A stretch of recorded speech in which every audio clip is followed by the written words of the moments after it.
Hello guys, এখন আমরা আসলে বাড়ি থেকে রওনা দিতেছি। তো যাওয়ার আগে আমাদের রকি ভাই বলতেছিল যে এখানে নাকি ভালো ফুচকা বানায়। উনি আরও আগে আসছে, আমি তো ফার্স্ট টাইম আসলাম এখানে।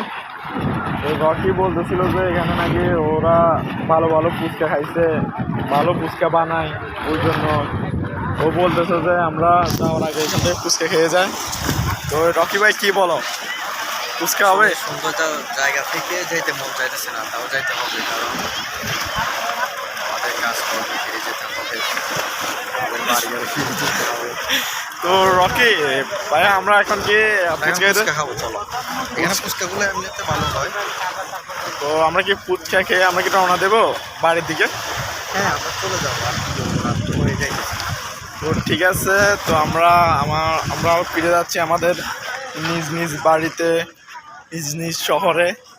তো তার আগে আমরা এখন রকি ভাই যখন বলতেছিল ফুচকা খাবে, তো আমরা ফুচকা খেয়ে আমরা আস্তে ধীরে আমরা বাড়ির দিকে রওনা দেব।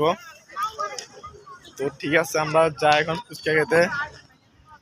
আপনারা সবসময় আমাদের পাশে থাকবেন আর দোয়া করবেন সবসময়।